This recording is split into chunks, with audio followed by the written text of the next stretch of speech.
Yeah, we're gonna do some learning today. Yeah, learning. Alright, yeah, school, yeah. Alright, today's gonna be a school episode. Here we go. We're gonna take some classes. What class would you like to take?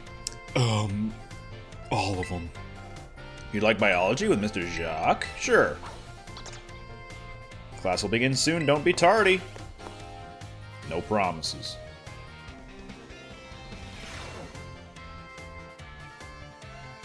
Hello, my name's Jacques, and I'll be your Pokemon biology teacher.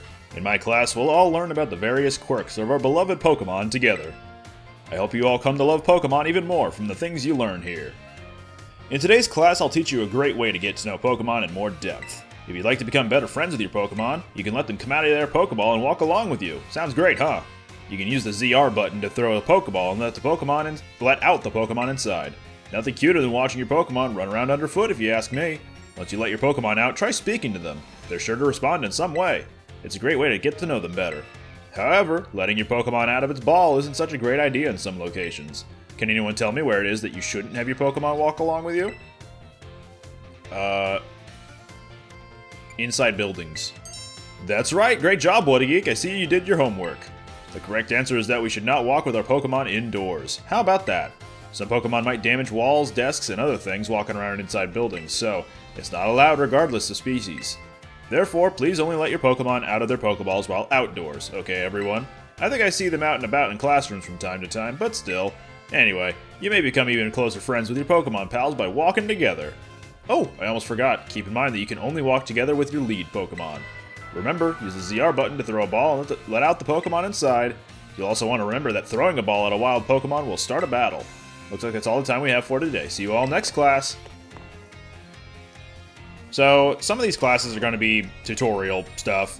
Others are going to be lore stuff. But once you take a class, then you can take the next class in that specific subject. And eventually you'll start getting tests.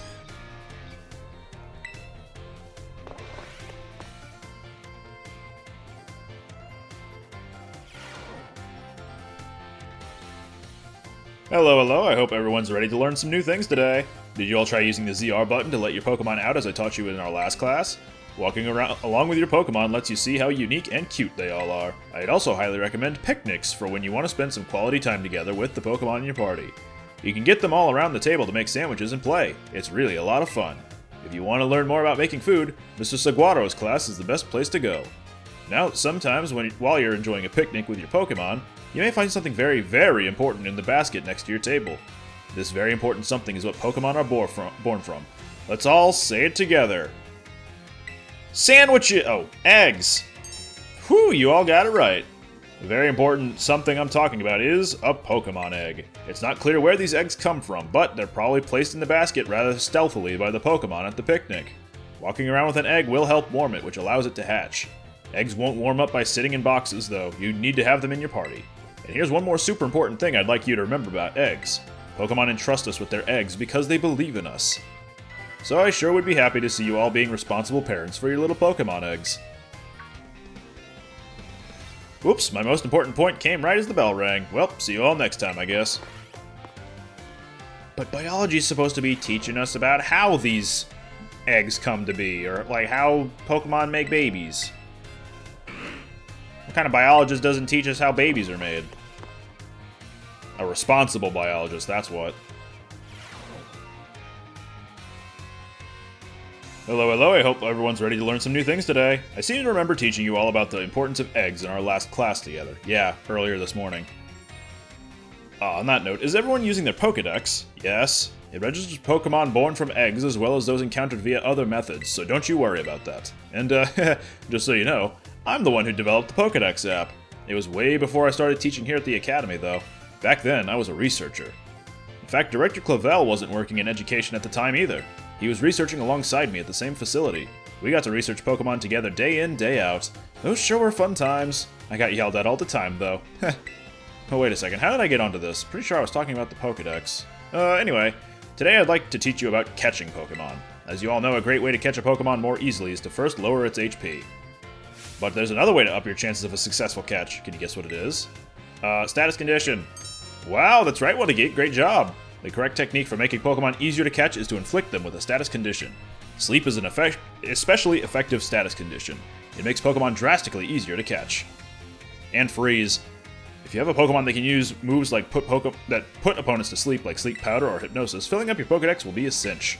There are other ways to improve your catch rate as well, like using Pokeballs specifically designed to be effective against certain Pokemon. Or in, certain instances. Eating food that gives you catching power works too, or sneaking up on Pokemon from behind to catch them by surprise when you start a battle. If you're having trouble, you may want to make the rounds to the gyms to get gym badges.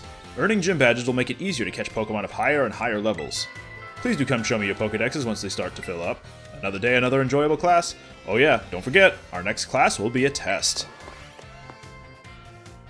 Oh man, I never test well. Biology midterm. Let's see how we do. Gotta fill out a Scantron, I assume. Hello everyone, today is our midterm exam. It sure feels good to fill in all those empty spaces on the answer sheet, doesn't it? Take your time and contemplate each question carefully. What button? The ZR button. Combine one letter and one number. What? To correctly say where and when the eggs are found. During picnic A2. Yeah, okay, that was weird. A weird way of phrasing it. Walking around. Which will not make a... A. C. How do you like the Pokedex? Is it easy to use? I'd be happy to hear your honest opinions. It's alright, because there are some things that could be way better about it, like scrolling through it. Once you start filling out the Pokedex, there's no way to fast scroll through all of it, which could do with some work. Alright everyone, time's up. I hope you all enjoyed tackling those questions. That last question was just something I'm personally curious to know. Don't tell the director about it, okay? I'll grade these right away. I hope you're all looking forward to seeing how you did. I'm sure I aced it. Feels great to get a test out of the way, doesn't it? Let's take a look at your results. Wow, he's a fast grader. You must get 3 questions correct to pass the midterm exams and 4 questions correct to pass the final exams. And the midterms, we got 5 out of 5. Mr. Jacques asked us to give this reward to any students who pass the exam. Ooh, some experience candies. And we can't take any more biology just yet. Once we clear out more gyms, then we're probably going to be able to do more. Let's take some math classes with Miss Time.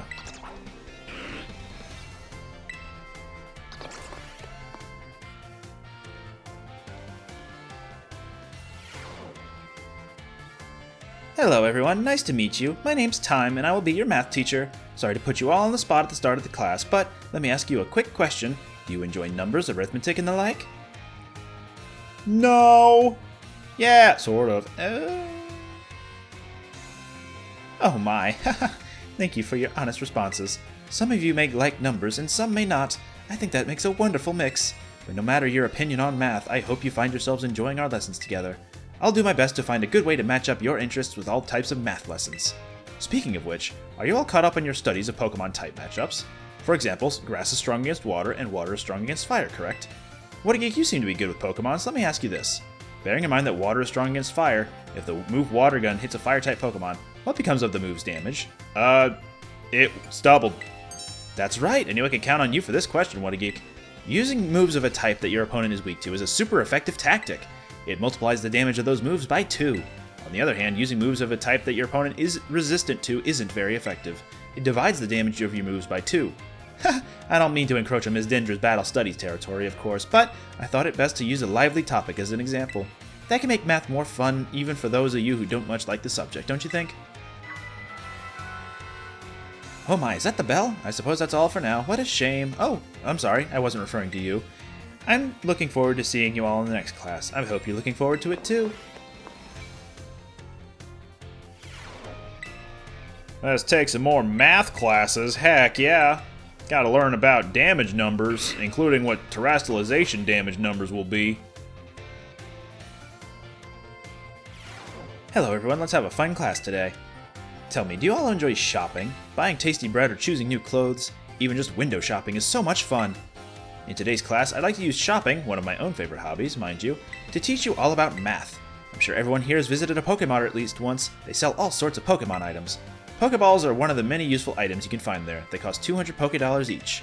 Now then, I'd like you all to do some thinking with me here. One Pokeball is $200. If you had 2,000 Pokédollars and bought as many Pokeballs as you could afford, how many would you receive? 10! Oh dear, I'm sorry, Wakey-wakey. I suppose this was a trick question. It's 11, technically! With 2,000 Pokédollars, you can afford to purchase a maximum of 10 Pokeballs. However, if you purchase 10 or more of any one type of Pokeball, you'll also receive one Premier Ball, a special white ball, as a bonus. So the correct answer is in fact 11. She got me there. I wasn't thinking that hard. It sure is nice to get a little bonus like that on a shopping trip, isn't it? I was thinking in actual math terms, not in Pokemon math terms, so she got me there. Oh my, is that the bell? I suppose that's all for now. What a shame. I'm looking forward to seeing you all in the next class. I hope you're looking forward to it too. Hey, wait, she said my name. Math again.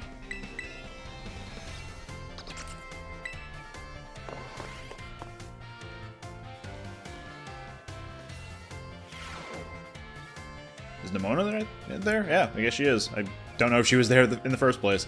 Hello everyone, let's have a fun class today. Tell me, do you all enjoy fortune telling, horoscopes, and the like? I think it feels great to read your horoscope and see that it says good luck is coming your way. So today I'd like to teach you all math while focusing on the topic of luck.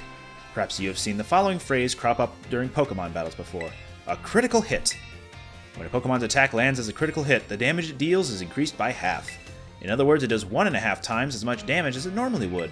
It is truly luck that determines whether your Pokemon lands a critical hit, or has one landed on it. This can cause a great upset in battle. Does anyone know what % chance a Pokemon has of landing a critical hit? Was it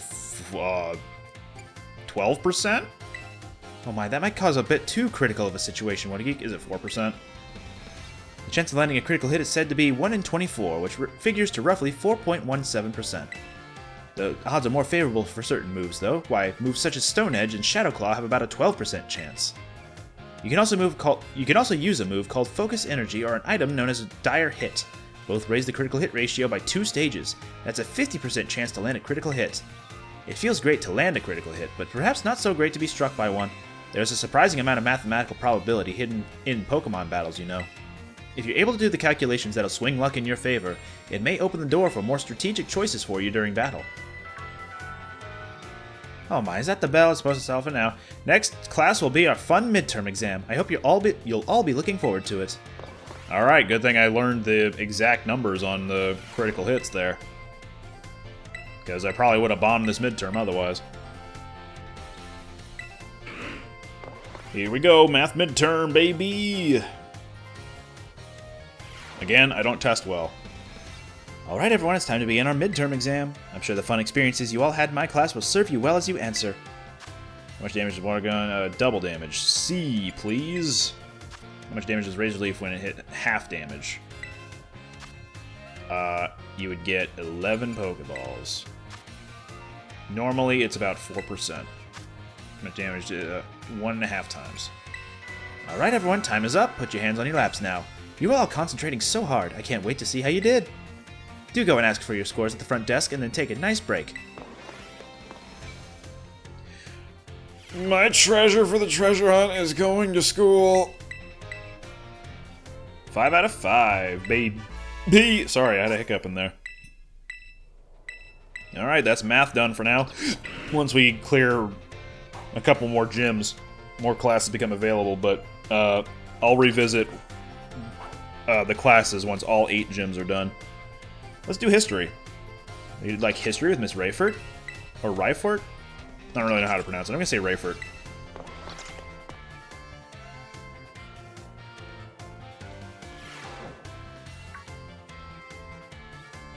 Oh, I see we have some new students here with us today. My name is Rayford. I will be the one to impart knowledge of the past to your little minds. History is a wonderful thing, truly splendid. The lives of our ancestors throughout history forged the path to the present in which we live. Today you shall learn about the most mysterious location in all of Paldea, the Great Crater. I like the Hisui Pokeball behind you. And Laventon's there too. As you are all aware, a massive crater known as the Great Crater of Paldea exists in the heart of our region. The area inside this crater is called Area Zero, and research of its geological strata and material composition have shown that the crater is in fact over 1 million years old. It was long believed that a certain something rested at the bottom of this mysterious crater. Aha, perfect timing to make eye contact, young Wakey-geek. Answer me this. What exactly was believed to rest in the depths of the Great Crater, inside Area Zero? Treasure. That is correct. You are a surprisingly clever one, aren't you? I see you did your homework prior to coming to my class. That's right, some believe that a treasure more valuable than anything else in this world rested in the depths of the Great Crater. I kind of like Rayford's design. She has a lot of historical, things about her clothing options. Like a legendary Pokemon has a necklace, and I think her bracelets have some, not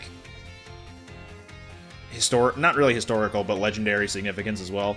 Her hair tie might also have something there. So much for dreams of treasure hunting, though, as a lab has been built in those very same depths. Oh, and before I forget, you would all do well to remember that the Great Crater and Area Zero are both off-limits to all but those who have official business there. Do not dare entertain the foolish notion of gallivanting off to Area Zero in search of riches. Your treasure belongs elsewhere. It is no place for children dreaming of treasure and adventure. Besides, if it were all possible to investigate the area, I would surely be the first to do so. She has a Lunala, I think, on her belt buckle. Oh, is that time already? I must have gotten swept up in filling your minds with knowledge. This ends today's lesson. We will unravel more of history's enigmas together next time. Yeah, Nemona's just chilling out in these classes too. I don't know if she's learning anything, but she's chilling out. She hears the word battle and she starts thinking about other things. When I was in school, history was one of my weakest subjects. Biology too. Greetings, my little students. Whatever you did yesterday, it is now a part of history. Today we will continue to unravel the marvels that history has presented to us. About 2,000 years ago, this region came under the rule of the Paldean Empire. Historical accounts describe the Paldean Emperor as being quite the dictator. This emperor also zealously believed the legend of the treasure that rests deep within Area Zero. I must mention that the civilizations of our ancestors were not as developed as ours is today. People back then were far more likely to believe in mysterious legends, magic, and beings beyond human comprehension, like monsters that fit in your pocket. In an attempt to gain the power to stand against Paldea's neighboring countries, the Emperor sent people in droves to join the hunt for the fabled treasure of Area Zero. You mean the hidden treasure of Area Zero? Aha, perfect timing to make eye contact. Answer me this. Approximately how many years ago was it that the Paldean Empire began to rule this region? Did she say 1,000 years? Incorrect, you're off by an entire millennium. It was 2,000, okay. By 1,000 years ago, the Paldean Empire had already begun to collapse. The answer is about 2,000 years ago. That is when the great era of exploration began. However, it is said that not a single adventurer sent out by the Emperor ever reached the depths of Area Zero. Was it the punishing journey itself that barred their way? Or perhaps some unknown creature? The resounding failure of this great era of exploration almost certainly heightened the air of mystery surrounding the crater. Oh, what I wouldn't give to explore Area Zero in its untouched state at that time. I suppose I can only hope for the swift invention of a time machine. Is it that time already? This ends today's lesson. We will unravel more of history's enigmas together next time.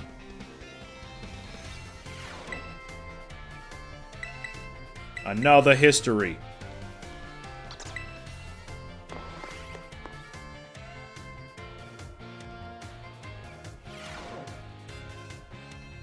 Greetings, my little students. Whatever you did yesterday is part of history.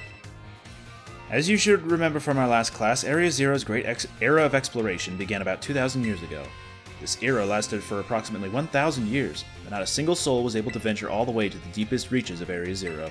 Having poured much of its human and financial resources into the exploration of Area Zero for so long, the Paldean Empire fell into decline. 200 years later, or 800 years ago, the Empire and its surrounding nations united into one entity. This was the formation of Paldea as we know it today. Ah yes, this very academy where you're now filling your young minds with knowledge was also apparently established at that time. In fact, this school building, though certainly having undergone repairs through the years, is just as it was when it was built so long ago. This very structure is a piece of history. Ah, things of old are truly splendid. I would certainly prefer it not to have the Pokeball portion, though, a relatively new addition. Oh, caught my eye again. Approximately how many years ago was this academy of ours established, if I was listening? 800. Correct, I see the look of concentration on your face was indeed just that. I hate nothing more than when a student only pretends to listen. Nemona. Huh? What? Battle? What? This academy was constructed exactly 805 years ago, to be precise. In other words, your academy here is 805 years old. At the time, it offered state-of-the-art facilities and a uniquely innovative curriculum.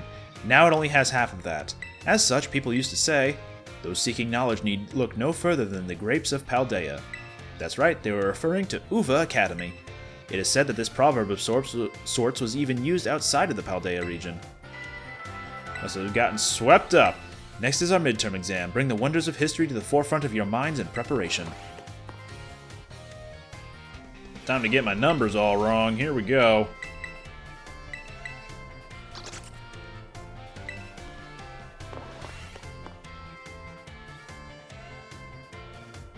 Midterm. Greetings, my little students. It is time for our midterm examination. Nemona's already done? Summon your historical knowledge from the dark recesses of your minds and answer the questions. She didn't have a booklet in front of her. That is obviously the Paldean Valley floor at the Great Crater. A treasure. Approximately 2,000. That's when they ruled. When they started their rule.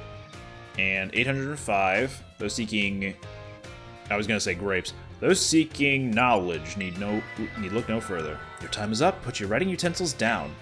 And your fork, Nemona. I'm just eating. The last question was a freebie. Even the least capable of you surely padded your score there. I sincerely hope you did anyway. So ends our midterm examination. You may ask for your scores at the school's front desk. Watch I have gotten that wrong. I feel like that was the obvious one, but... Yay, I did it. More experience candies. I could just get those from doing a bunch of raids, but oh well. Languages with Mr. Salvatore. This is gonna be tricky, because he's gonna be flip-flopping through languages. My dear students, how are you all today? Feeling good, I hope? Je m'appelle Salvatore. My name is Salvatore. Merci beaucoup. That is, thank you very much for your attention here in my class. I'm so happy for this chance to re-experience my younger days with you all. Do you know what Salvatore means? It means savior. So just imagine I'm here to save you from spooky new languages. Haha, funny, no? That's right, my classes will teach you about various languages from different regions. You may say good morning or hello as a greeting, but people from elsewhere may say bonjour or salut. I heard there's even a popular streamer out there who smashes several languages together and says, hello, hola, ciao and bonjour. Yeah, we fought her last time. There are so many regions out there in our world, and each can have their own unique languages. Gracias, merci, xie, arigato, danke. These all have the same meaning. Can you guess what it is? Thank you. Wow, what a geek, was it? Bravo, that's correct. And speaking up is important in language learning too. Gracias, merci, xie. These words all mean thank you. I guess some of you probably knew at least one of those. Despite meaning the same thing, their lengths and sounds are all different. Isn't that interesting? Yes, I love language learning. Linguistics as they are. And now, apropos of nothing, let me give you all one of my wise words of advice. When... He did just say one word. When you travel abroad, you should try to speak the local language as much as you can, even if you can't speak it very well. I'm sure your willingness to try will make the people you meet très heureux. Heureux? Very happy. Honestly, from my experience, just being able to say hello, delicious, and thank you in the local language will get you pretty far. For everything else, just pretend you're Mr. Mime and gesture away. Very French-focused. Oh, there's that pesky bell. I guess that's all the time we have for today. Well, adios, matane, à la prochaine. See you later, everyone. Prochaine? Prochain? As someone who only learned a little bit of Cajun French growing up and didn't retain any Francophone French, or, French, it's going to be difficult for me to actually pronounce things. My dear friends, how are all of you today?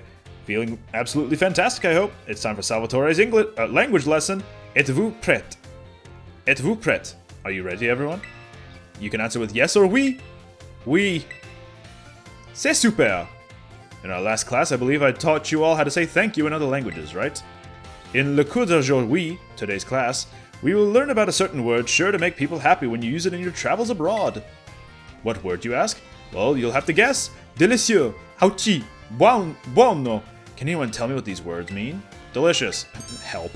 Wow, correct, c'est super. I knew I could count on you, what a geek. Delicious.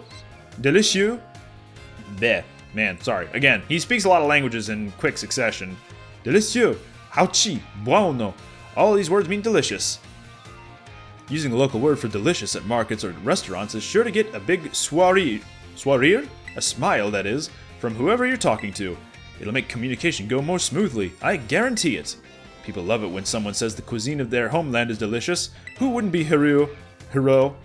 happy to receive such a compliment? I gotta look up how you actually pronounce that. Hero. And now, apropos of nothing, let me give you all one of my wise words of advice. The first step to smooth communication is to compliment the person you're talking to. After all, it's not very likely that a compliment would put someone in a bad mood. This doesn't only apply to people in other regions either. It's all the same for you. It's the same for all of you too. You can put this tip to use with your classmates. How about you all try complimenting each other after class? I bet it'll make for an ambiance plus sympathique. A more friendly atmosphere. That's all for today. See you à la prochaine cours. Next lesson, that is. Adios, matinee. Man, really hard to read that off. I'm sorry. Hero. Hero. He's gonna say it again, probably. Hero. My dear friends, how are all of you today? It's time for another one of Salvatore's language lessons. Êtes-vous prêt? Are you ready? Êtes-vous prêt? Are you ready? Oui. Très bien. Very good. My lessons are not a one-way street. No, no. I am très triste when no one speaks up. Very sad indeed. In our last class, I believe I taught you all how to say delicious in other languages, right? In le cours d'aujourd'hui, today's class, we will learn about a very special phrase that you can put to use when the time is just right. Aishiteru, je t'aime, te amo, ik liebe dich. Does anyone know what these phrases mean? I'm going home. I mean, time to eat. I mean, I love you. Fantastique, what a geek. Correct. You deserve a médaille d'or, a gold medal. Je t'aime, te amo, ik liebe dich. These three phrases you may know, I think. Why? Because they're all quite famous ways to say I love you.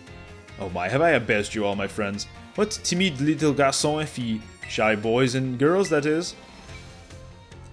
It is so very important to express your feelings about things to others, you know? This is especially true for positive emotions. If you get married someday and argue with your spouse over some silly little thing, all you have to do is apologize and say, I love you, et tout ira bien, all will be well, that is. I should know why just last week I had a big argument with ma femme, my dear wife, that is. But I was quick to say I'm sorry and all was well. And now, apropos of nothing, let me give you all one of my wise words of advice. It's best to be quick to apologize when you have an argument with someone.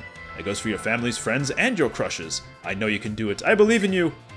Our prochain cours, our next class, will be on the midterm exam. Be sure to review what we learned in our lessons so far. Adios, matinee. You'll notice that as well that Salvatore has pictures of both Raichu and Alolan Raichu on his blackboard, and he has Alolan Raichu's tail as like a pin on his lapel. Lapel? His, what's it called? Collar? You know, right up there. Aujourd'hui, today, we take our midterm exam. Détendez-vous, relax, that is, and do your best. Êtes-vous prêt? Are you ready? Let's begin. These are all thank you. Delicieux. Time to eat. What is the first step to communication? Bury them in flattery. No, it's compliment them. What's your beloved teacher's name? It's, technically Salvador, I guess, in just a different language. It's not Leonor. C'est fini, time is up. Posez-vos stylos. Put down your pens, that is. I hope that was easy enough for you, especially that dernière question, the last question. Oh, question. I'm sure you all did great. Bravo, my friends. You can check your scores at the school's front desk. Whew, I'm not going to remember how I did his accent once we get around to the next set of questions. Or, next set of classes, rather. Hey, still acing the exams. Probably going to flub one of these eventually. Let's take battle studies with Ms. Dendra.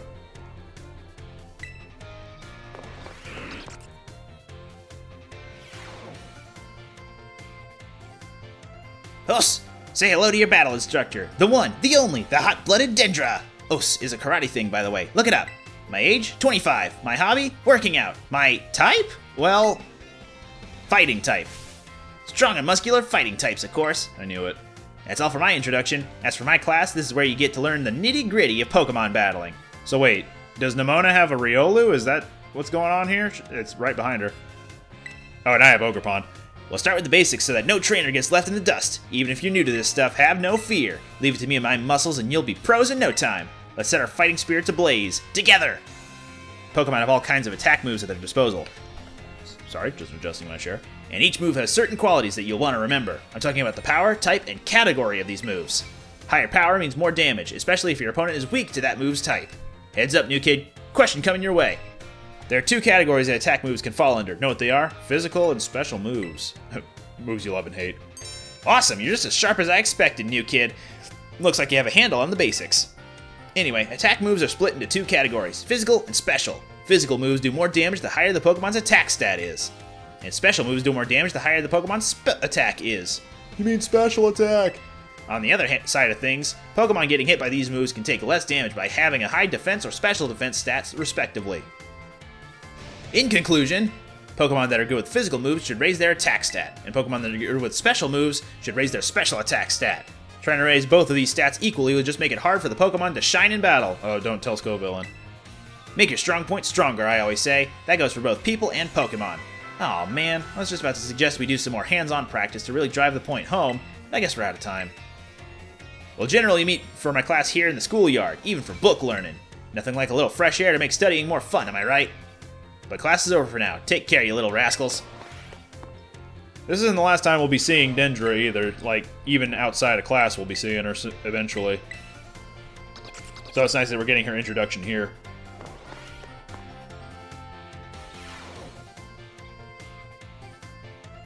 Another day, another round of battle study. Os, let's get right to it. Is everyone excited about the treasure hunt? It's always a great adventure. You get to take on gyms, go to new places, and run all over the place with your partner Pokemon. And while you're running around out there, I bet you'll come across some big shining crystals fairly often as well. These crystals are actually collections of terrestrial energy that seeped out of the ground. Wow, that's hard to say for some reason. You can check out these crystals to battle Terra Pokemon with your friends or other trainers in a group of 4. We call those battles Terra Raid battles. The Terra Pokemon you'll face off against in Terra Raid battles are crazy tough. They sometimes act differently than regular Pokemon, so you'll need to be on your guard. Luckily, trainers can also use a special action in Terra Raid battles. It's called cheering, and there are 3 different cheers you can use. The first cheer is Go All Out. It boosts the attack and special attack of all ally Pokemon. The second is Hang Tough. This one boosts the defense and special defense of all ally Pokemon. And the third, well, let's see if you can guess. This cheer restores HP for all ally Pokemon. What do you think it is? Wham Bam Potion. It's Heal Up. That's right. Maybe I should make you the battle teacher, huh, new kid? The third and final cheer is Heal Up. It's a real powerhouse with the ability to both restore HP and cure status conditions. You can cheer up to 3 times during a single Terra Raid battle. Also, cheering uses up a turn in battle, so you won't be able to have your Pokemon use any of their moves when you cheer. In conclusion, try everything at your disposal. If nothing seems to be working, try cheering on your allies. Providing support for your team can sometimes open up a new realm of possibilities. Aw, man, I was just about to suggest we do some more hands-on practice to really drive the point home, but I guess we're out of time. Class is over. Take care now, you little rascals. Oh, battle. What? Yes, teacher? I will. Nimona, not now. I was just testing you and you failed. Oh. Let me just take a quick drink of water.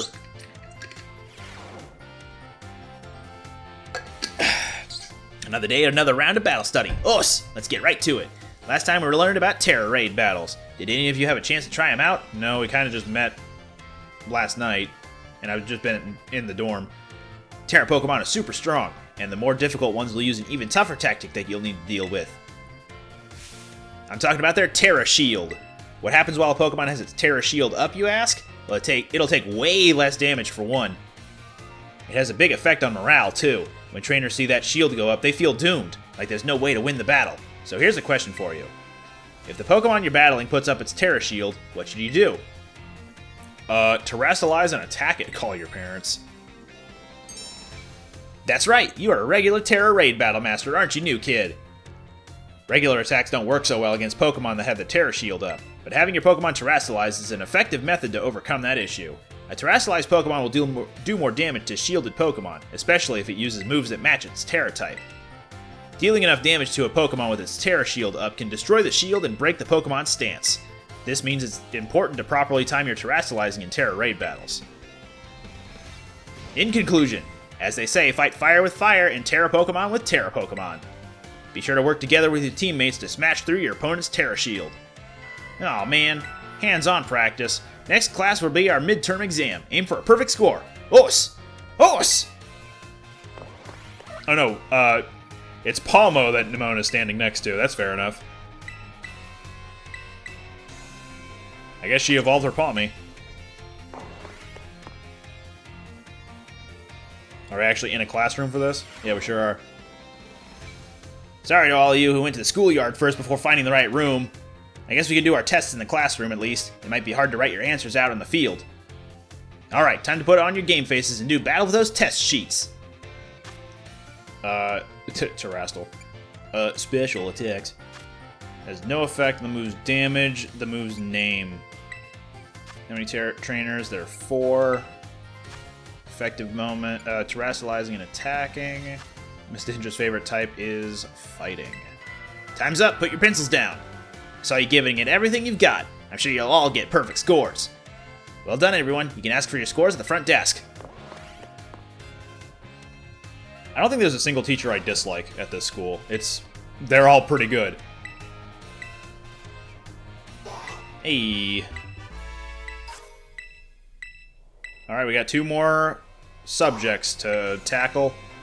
And then I guess we'll wrap up the episode after that. Art classes with Mr. Hassel.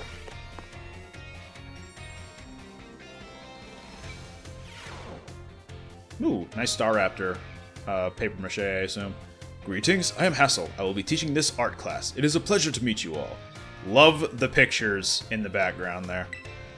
Now let me be candid for one moment. I imagine that many of you will forget all that you learned in this class once you graduate. After all, you don't need even a basic understanding of artwork, much less a refined appreciation of beauty for most exams or jobs. So, is my class a waste of time for you then? I think not. At least, I certainly hope it isn't. Think for a moment, all of you. What is beauty anyway? What makes something beautiful? The eye of the beholder. Interesting. Thank you, Wakey-wakey. Oh, I don't mean to suggest there's a correct answer for my query. The important thing is that you all take time to think about it. I think that's the thing with most of Hassel's questions, is that there's not going to be a single right answer. Think about why we might find beauty in a flower blooming on the side of a road, for example. Question why the sky is a different shade of blue than the ocean, or why the leaves change color. Ponder the windmills of Artisan and how they move. Contemplate the chilling bite of the waters of Cascarafa. I'm sure you will find that every little detail of your lives will seem more vivid, more impactful if you just... more impactful if you just take a moment to stop and think. And I am certain that if you stop and truly appreciate the little beauties of this world, it will help you pull through the days where your studies have you exhausted, or when work has dampened your spirits. Do pardon me for waxing philosophical. You don't need to understand all of that now. To put it simply, it is true that one doesn't need art to survive, but it certainly makes surviving much more enjoyable. Man, the 2 guys on the right side there are taking notes in tandem. It is my hope that this class will add even a little bit of color to your lives, unlike that Staraptor statue. That's all for today. Next time we'll try a more hands-on approach to appreciating beauty.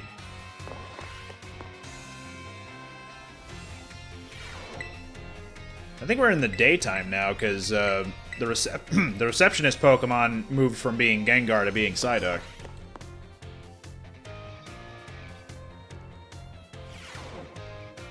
And I mean, it's also bright out, apparently. Hello class, it is I, Hassel, yet again. In our previous class, we discussed what beauty is, which might have been a little boring for you. So today I thought I would mix things up I thought I would mix things up a little to pique your interest in art. Allow me to introduce our special guest.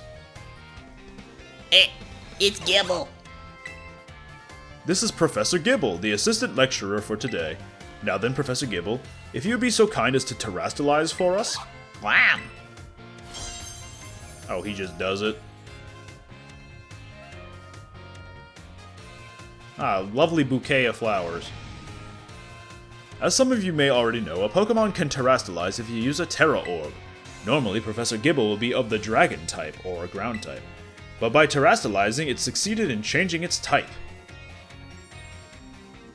So class, what type do these lovely glistening flowers above Professor Gibble's head represent? Okay, this one does have a correct answer. Excellent, what a geek, full marks for you. Oh, hi Penny. These beautiful flowers blooming above Professor Gibble's head show that it has now become a grass type. The shape of the Terra Jewel above a Pokemon's head depends on the Pokemon's Terra type.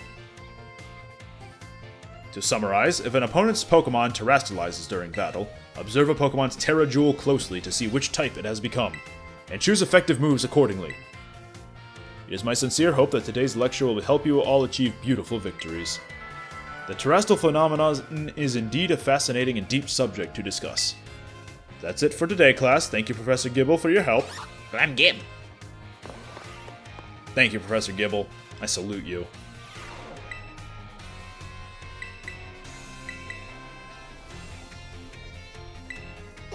Thank you, Psyduck. Professor Psyduck? So many professors here. Oh, Arvin's here now. Hello, class. It is I, Hassel, yet again. I've been told that my previous lecture about the terrestrial phenomenon was very well received. Thank you all for your kind words. In fact, Miss Dendro specifically requested that I impart even more battle knowledge to my students. So I have decided that today we'll take another look at how a Pokemon can terastallize. Gibble. And of course, here's Professor Gibble to help us. Everyone say hello. Now then, Professor Gibble, if you would be so kind as to terastallize for us. Glam! A snowflake? What is he, frozen? Let it go, man. Now what do we have here? Last class we saw grass-type terastallizing, but this time we have something of a different shape. Observe, a Terra Jewel resembling a snowflake. Its dendritic shape is stunning to behold. It's a little chilly standing so close to it. So class, what Terra type do you imagine this jewel might represent? The second one. Excellent, what a geek. Full marks for you. The reason there's a snowflake shining above Professor Gibble's head is simple. It is now an ice type. And because Professor Gibble is currently the ice type moves would not be very effective against it. Keep in mind, usually they would deal quadruple damage to Gibble. Now here's some trivia about snowflakes. While snowflakes come in many different shapes and sizes, most are classified as hexagons. Just think of it. Snowflakes fall from the sky taking similar shapes without anyone saying they must. Do you not feel the great mystery of nature? The beautiful enigma we live in? This is a bit of a tangent, but Mr. Jacques' glasses are also hexagonal, aren't they? I almost forgot to mention that you can change a Pokemon's Terra type at the Treasure Eatery located in Medali. Though I must say the cook there is a little prickly. You'll need to get on her good side if you want her help. Now come prepared for next class because it is time for your midterm examination. Thank you for today, Professor Gibble. I'm Gib. God bless Professor Gibble. May he have a fruitful career. Midterm.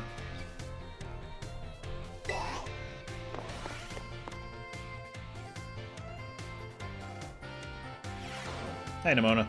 I do hope you're all ready because it is time for your midterm exam. Focus and do your best. And begin. That would be a Terra Jewel, sir. In the shape of flowers, it's the grass type. Snowflakes are classified as hexagons. The eatery is in Medali. Want to make something beautiful? There is no correct answer. Time's up. That's it for today's test. Pencils down, please. I would rather not have students worry about passing or failing in my art class, but tests are tests after all. Anyway, good work, everyone. You can check your results at the front desk. How did we do? Did we do good? Yeah, we did good. More experience candies. Alright, last class for now. Home ec with Mr. Saguaro.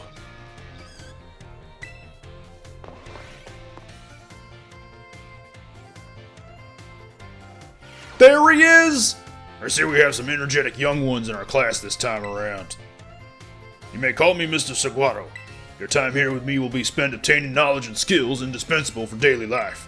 Most of you have left the care of your parents to live here on your own in the Academy dormitory. I pray that the knowledge I impart to you will improve the quality of your lives and the necessities thereof: food, clothing, and shelter. Of those three categories, I assume the most pressing and interesting thing for you all is food. When you eat sandwiches on your picnics, the HP of your party Pokemon will be restored. You will also gain something called meal powers, which can provide all manner of benefits. For example, these powers can make Pokemon easier to catch or increase the experience points that your Pokemon receive. I think you will also find that the breadth of these effects can be expanded by crafting sandwiches of superb flavor. What's more, there is a certain something that is particularly important if we wish to receive meal powers with more helpful effects. Let me see, Master Wakey-wakey, tell me, what must you keep in mind to receive even more helpful meal powers? Choice of fillings and condiments. Perfectly correct, Master Wakey-wakey. Perhaps you are already aware of this fact from having helped your family with cooking at home. I also noticed Arvin's here. Fitting for him. Your choice of ingredients, including both fillings and condiments, is an important factor in gaining even more helpful meal powers. For example, using sweet ingredients in your sandwiches may help you gain egg power. Using numerous bitter ingredients, on the other hand, can gain you item drop power. Learning to aim for specific effects when crafting sandwiches will almost certainly make your culinary endeavors more enjoyable. Please be aware, however, that you can also receive meal powers by eating at restaurants. I must say that I would feel the utmost joy if you all learned much here in my class and came to better understand home economics. Our time together has come to an end for today. I bid you all farewell. Oh, we don't mind that I'm taking a bit of a Mr. Satan type voice with him. Not necessarily a Mr. Satan voice, because it is a little deeper than that.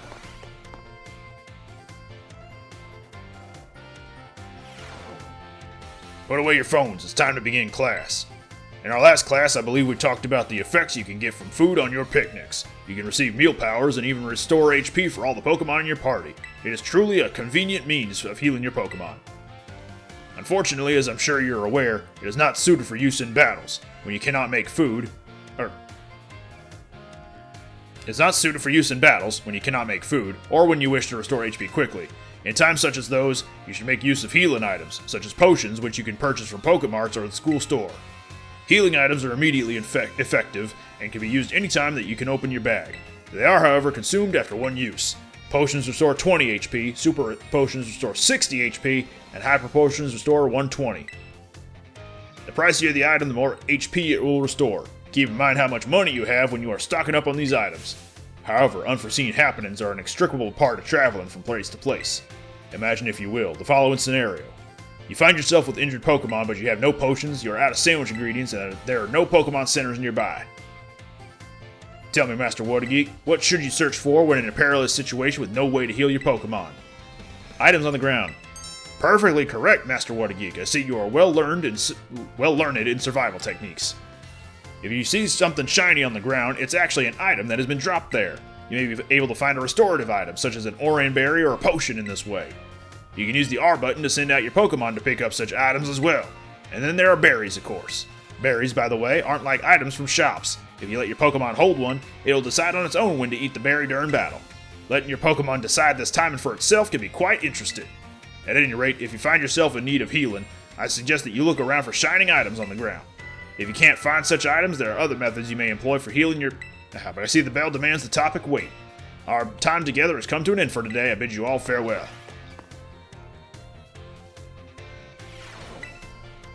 Alright, last class before the midterm.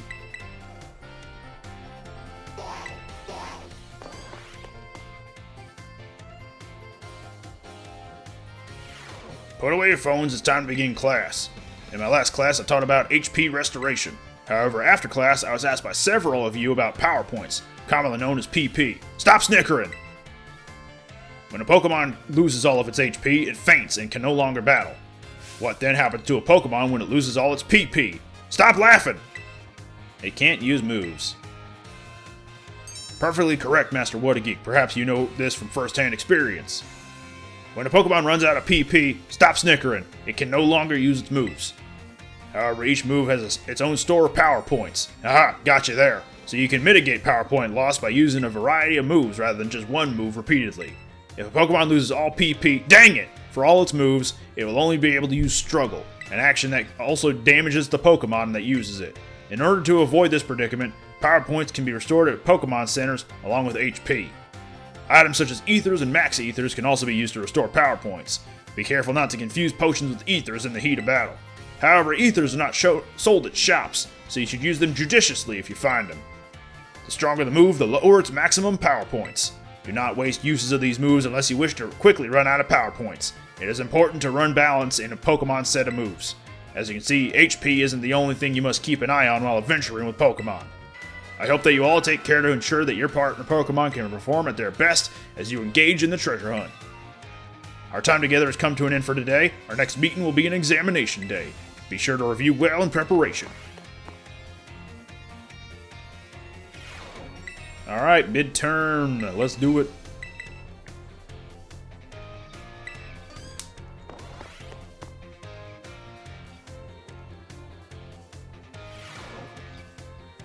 The time has come to test how well you have all learned here in my class. Let's begin before the information simmering in your brains form a last-minute cram session fades. Increasing speed is not an effect. What affects kinds of meal powers? Filling and condiment. Which can restore HP. That's the Oranberry. Leandro wanted his Pokemon to decide on its own, so he gave it an Oranberry. This will work as he hopes. Yes. If a move runs out of power points, it can no longer be used. If a Pokemon runs out, it can only sit there in frustration. False. It can use Struggle. The time for answering questions has come to an end. Please stop writing. I hope you are all able to give the examination everything you had. Please remember to ask for your scores at the front desk before leaving for the day.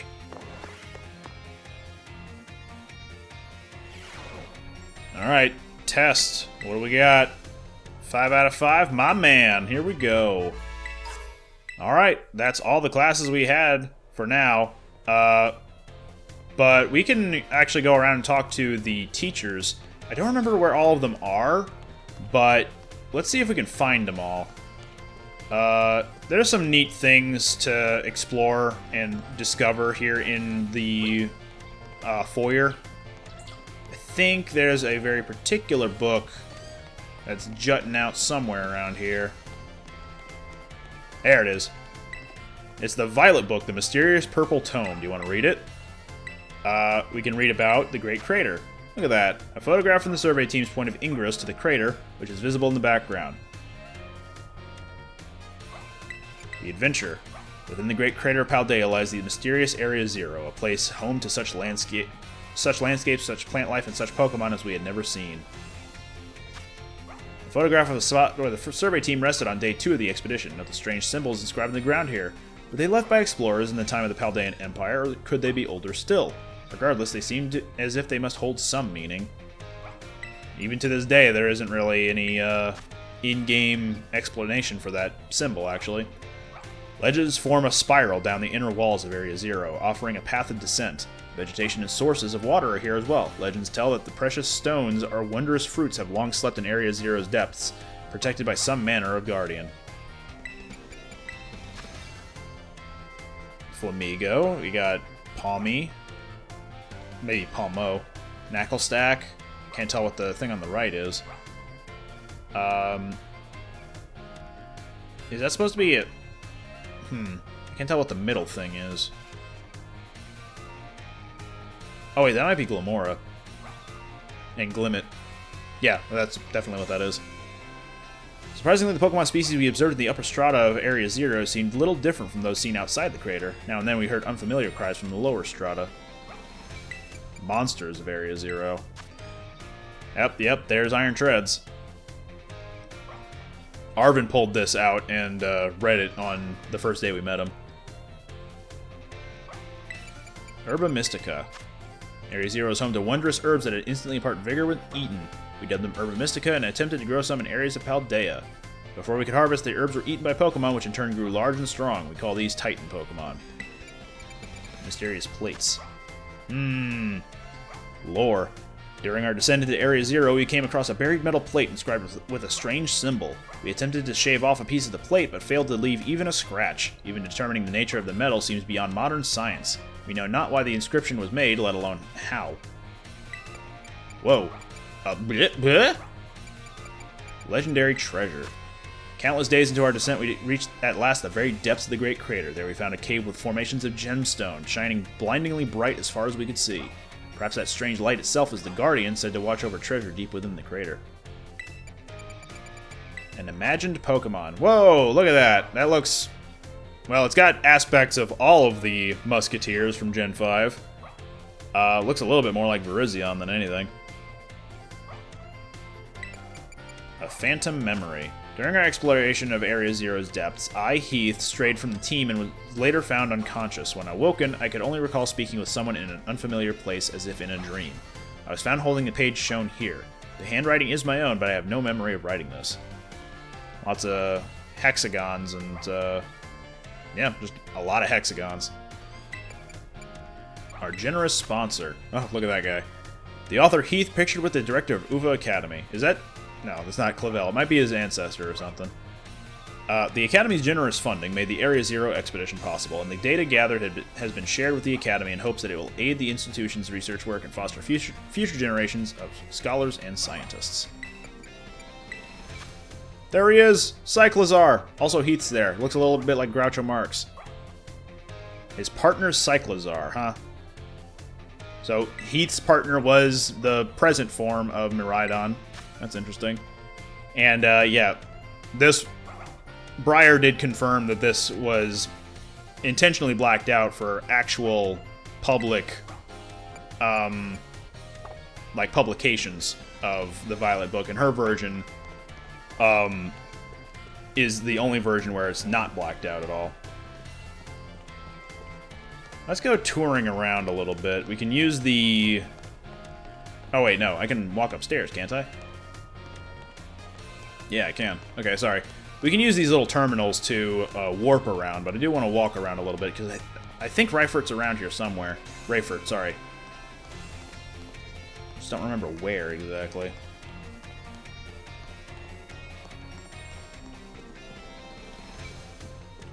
Then again, maybe not. Maybe I'm just making stuff up. Alright, let's warp around. We've got some people to talk to. Oh, there's Rayford in the staff room. Fair enough, that's where we first met her. Let's go in order. Biology lab. We can go talk to Jacques. Hello, sir. What you got there? Nice diorama. Ah, hello, hello. Have you gotten used to things here at the Academy, What a Geek? Yeah, sure. Great, glad to see you're having fun. Oh, have you been using the Pokédex app? I'm the one who made it, you know. Yeah, you taught us that. Every time someone using the app catches a Pokemon, the data gets sent to me. It's really helping with my Pokemon research. So be sure to catch any new Pokemon you find and work on filling in your Pokédex. For your first goal, let's say aim for 30. Register 30 Pokemon in your app. Let me know once you've done so. I see you've already registered 30 Pokemon. Wow, so you caught this kind of Pokemon? And this one? All this data. This is the best. Oh, sorry about that, I got a little excited there. But I get the feeling that you're going to be a great help in my Pokemon research. Here, take these. Consider it my way of saying thanks. Hey, several false swipes. You sure are good at catching Pokemon, aren't you, What a Geek? For your next goal, let's aim for 100 species. Remember, when you find a Pokemon you've never seen before, give the Pokeball a throw. I see you've already registered 100 species. I was going to say, have I reached that yet? I feel like I should have. Wow, little Pokemon? Big Pokemon? Whoa, you even have data on Pokemon of this specific size? So much data, so much to analyze! Oh, sorry about that, I got a little excited there. My Pokemon research is moving forward at a great pace thanks to your efforts. So quickly? I haven't stopped talking to you yet. Ooh! I'll take that. You're natural at this Pokemon catching thing, aren't you, What a Geek? For your next goal, let's aim for 200 species. I know that's a tall order, but keep tossing those Pokeballs and don't give up. And eventually, once we get all the species in Paldea recorded, I think he's the one to give us the shiny charm. Ooh. Simply marvelous. Why, if it isn't What a Geek. I have a question for you. Do you find my class difficult? No, it's just right for me. That is certainly good to hear. So, What a Geek, you chose to take on the gyms as part of your treasure hunt. That must mean you like Pokemon battles, is that correct? Yes. One naturally becomes skilled at doing what they enjoy. That must be why you are so strong. Do forgive me for springing such an odd question upon you so suddenly. I find myself pondering the nature of strength these days. Anyway, thank you again for your input, Wakey-geek. We became slightly closer with Hassel. Can we still talk to him? Not in this room. Home ec! Saguaro! Welcome to the home economics classroom. I consider this to be my very own castle of sorts. Master Wakey-geek from Class 1A. Rumors of your activities always seem to be bombarding me from all sides. My activities? Nice apron. Indeed, people from all over have been talking about how strong of a battler you are and the amazing Pokémon you take along with you. You are quite the object of everyone's interest, though I imagine that may be a bother for you. The home economics classroom is something of a place for rest for the Academy students, you see. Here they delight in sharing the latest gossip and the like while enjoying a light snack. You come up quite often in those talks recently, Master Wakey-geek, so much that I find myself intrigued. If it is not a burden to you, I very much enjoy having you come see me again sometime. Yay, we're closer. We're becoming friends with the teachers. Saguaro's back in the cafeteria now, but he's right here. Let's go to the staff room real quick and talk to the three people there. We did get to say hi to them when we were first getting oriented at school. Oh my, if it isn't Wakey-geek. Hello there. Do you perhaps have a question about class? Yes, I have a question. Sure, I'm just making that up. What were you having trouble with? Let's have a little review here, shall we? Flying-type Pokemon are weak to Rock-type moves. When a Rock-type move hits a Flying-type Pokemon, what becomes of the move's damage? It's doubled! It's multiplied by 100. Yes, that's right. The correct answer is that the move's damage is doubled. Miss Time! Miss Time! Oh my, if I see one of my more energetic students is here to see me. You'll have to wait your turn, dear. There is only one of me, after all. Miss Time, is it true that you were a gym leader? That is indeed true. I am quite the strong battler, you know. Wow, that's so cool! Why'd you quit? So you want to know, do you? I might be persuaded to tell you if you wait your turn. Okay, I can wait my turn. I sure can. I'm sorry for cutting our conversation short, Wakey-geek, but I seem to be in high demand today. Feel free to come see me anytime if you have any questions for me. So there we go, we got some more lore. Time used to be a gym leader. Yes, Wakey-geek from Class 1A. The way you conduct yourself in my class and the answers you give to my questions, I admit they pique my interest. You're quite the interesting pupil, I must say. Tell me, Wakey-geek, given a choice, which do you prefer? Things of old or things that are new? Older things. Ah, so you prefer things of the past, do you? The potential I saw in you was real, after all. Yes, this one may indeed be of good use to me someday. Oh, it's Marshadow in her hair. You can disregard that. I was simply thinking out loud. I enjoyed our little conversation today. You have my thanks, Wakey-geek. Slightly closer with Ms. Rayford. Madame Rayford? Oh, Wakey-geek. Sorry. Again, couldn't figure out his accent. Did you come all the way here to the staff room just to see me? All the way here? Seems I finally made it into the hearts of my students. That makes me très happy. After all, like I said in class, communication is very important. If there's anything you're confused about in class, or if you're having trouble here at the academy, you can always come here and tell me, ton ami Salvatore, your friend Salvatore, that is. Ouais.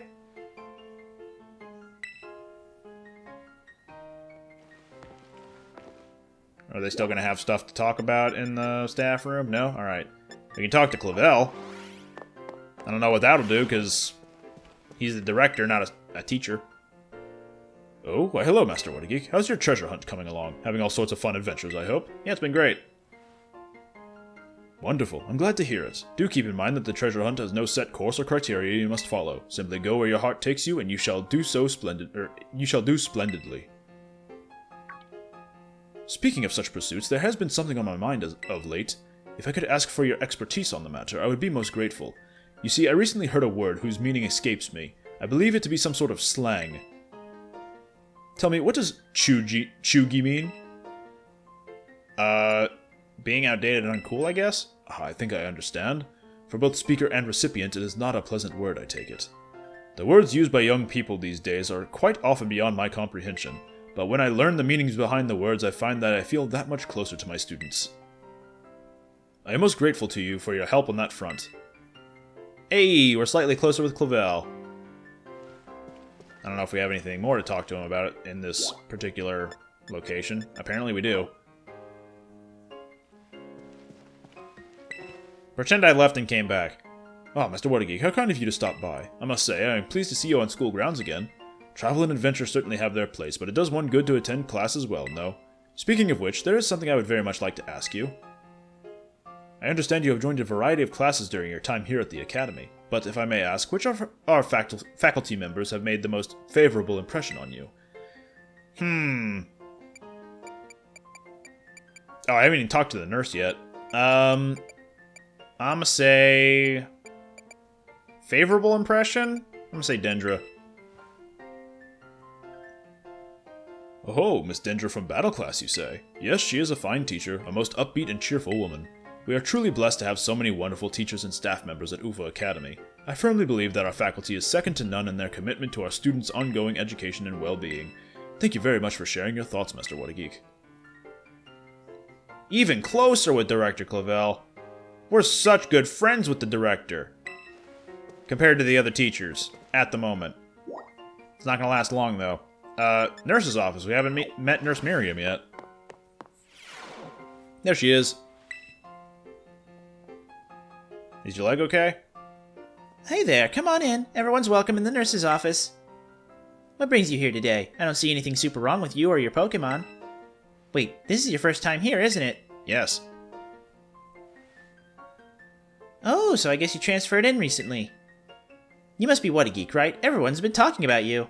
I have heard all kinds of rumors. Apparently you fell off a cliff right after enrolling in the academy, and even picked a fight with Team Star? Oh yeah, you started your treasure hunt thing, right? Come tell me about anything super interesting you find out there in your adventures. I'm kind of bored just sitting in here all day, you know. I don't have any classes to teach, and students only come here to skip class. Everyone's just healthy, no one gets sick. So yeah, drop by if you can. Deal. Alright. What else you want to talk about? Hey there, come on in. Everyone's welcome in the nurse's office. Wakey-wakey, have you toughened up a bit? Yes. Oh, so you know your tough stuff, huh? But seriously, you look a bit different. I bet it's because of all the crazy experiences you're having on your treasure hunt. You need to tell me all about what you've been up to.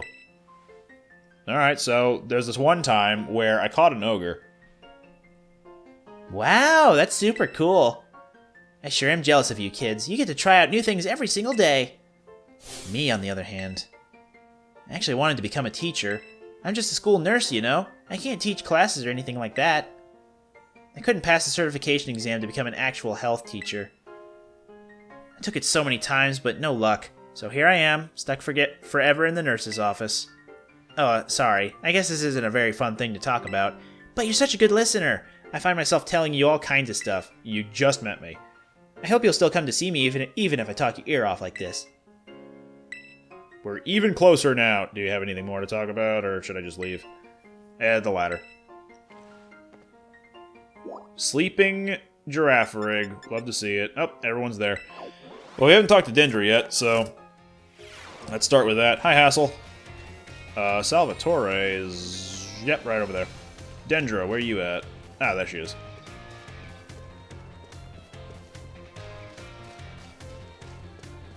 Dendra! Us, new kid.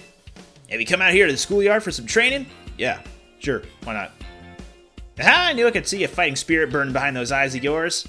Why don't we do a bit of running together here to get to know each other a little better? Ready? Let's go! Ran 3 laps around the schoolyard with Miss Dendra. Whew, that really worked up a nice sweat. You got a good pair of legs on you, new kid. A good bout of training sure does make a body hungry, doesn't it? I'll let you have one of my homemade sandwiches as my way of saying thanks for running with me today. Feed those muscles. Miss Dendra's sandwich was dry and had an odd smell. The taste left much to be desired. Is it a protein sandwich? How was it? I hope it was tasty. Well, to be honest.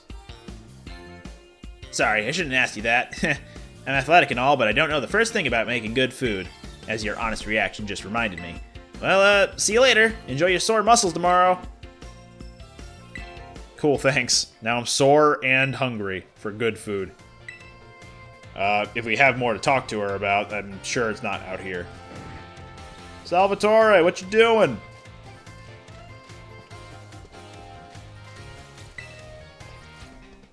Oh, Palmy. Wakey-wakey, I'm in a bit of a pinch. Take a look at this. It's Palmy. This Palmy really doesn't seem to be feeling well. I don't know if the poor thing can even stand up. What should I do? What should I do? Just stay calm. Oh, right. I could use a potion. Do you have any on you, Wakey-wakey? Yeah, I got several. This will fix you right up, my friend. Potion power, go! No, don't throw it! Whew, that seems to have done the trick just in the nick of time. But this Palmy doesn't appear to belong to a trainer. Could a wild Pokemon have wandered onto the Academy grounds? Still, I can't just leave it here alone without anyone to make sure it's okay. It's decided then. I, Salvatore, will just have to lend all the helping hands I have to take care of Palmy in this touch-and-go situation.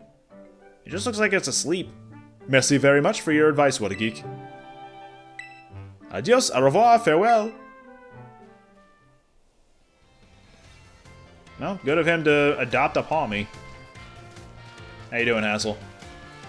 Are you admiring the Starly that are up there? Hello there, Wakey-wakey. I try to visit the schoolyard from time to time. It's good to see young ones with so much energy and vigor. You think so? Oh, yes indeed. Just watching is enough to make even an old man like me feel more alive.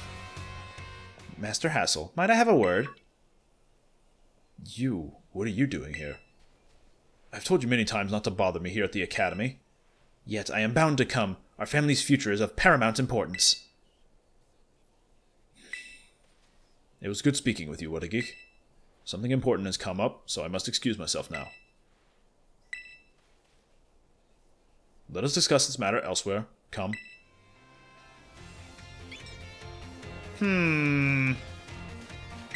Wonder if he has some sort of duty regarding the dragon tamers of Blackthorn City.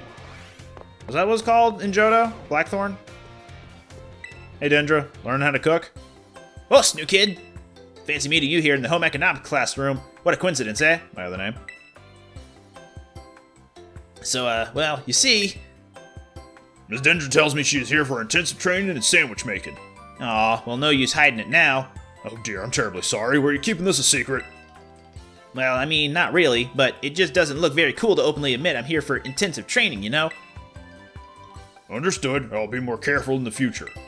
Well, new kid, now that you know what I'm up to, I guess you'll just have to help me out with my training here. Try this sandwich. It's the result of my training so far. Miss Dendra's sandwich was soggy and hard to eat, and once again, the taste left much to be desired. That was my meat lover's prosciutto, bacon, and chorizo sandwich. How was it? Could have used more veggies. What? You mean there was a problem with my choice of filling? I guess focusing on muscle-building ingredients really did a number on the flavor, huh?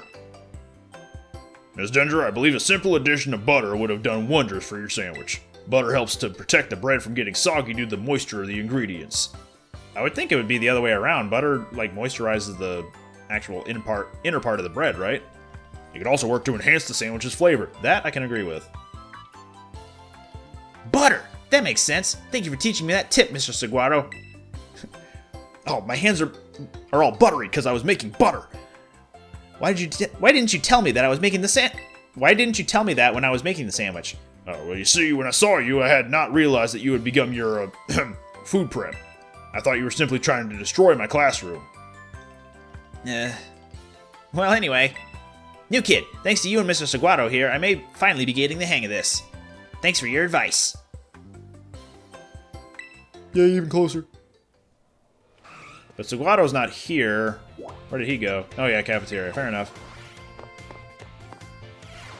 Saguaro! Hello, Master Wakey-wakey, Class 1A. It has been some time since last we met. It's been 5 minutes, sir. Are you here to eat as well? Yeah, I'm starving. Ha! Excellent. You shouldn't battle on an empty stomach. I myself am here to survey the student cafeteria, let's say. I'm observing the nutritional content of the food that our students partake of on a regular basis. One item on the menu here that I'm particularly interested in is the peanut butter sandwich. It is sweet and quite delicious. Yes, perhaps I will order one right now.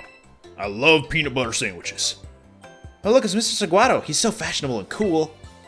I guess the teacher's coming to the cafeteria too, huh? Do you think he'll have an egg sandwich? No. If he gets anything here, it'll definitely be something spicy like the 5-alarm sandwich. He's so cool. He'll definitely get that wild and spicy 5-alarm sandwich.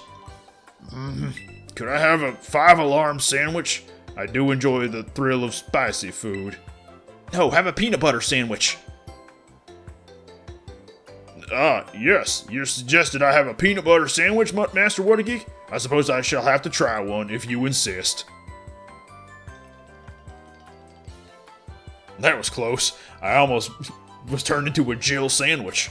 I almost forced myself to order something spicy, my least favorite of flavors. Same.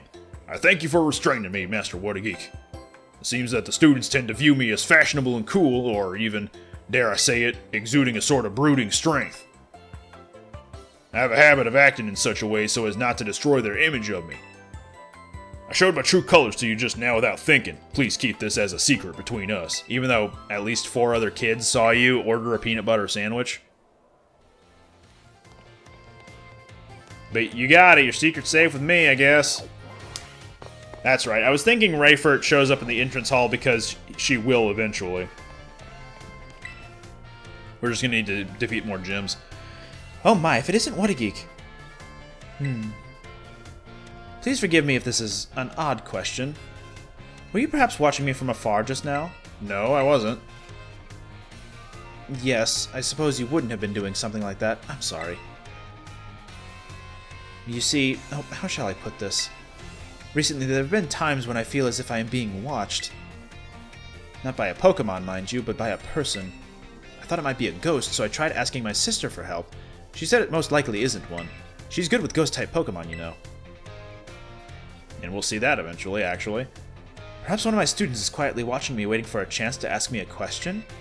Maybe? Goodness, if that wasn't an intense gaze I felt. If you notice someone with a sort of fire in their eyes, come tell me, won't you?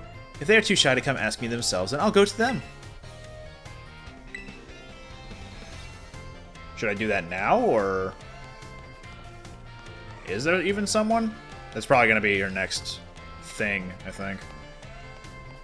2 types? Steel-type moves. Yeah, I don't see anyone, like, looking in this direction at her. So, I guess it's fine.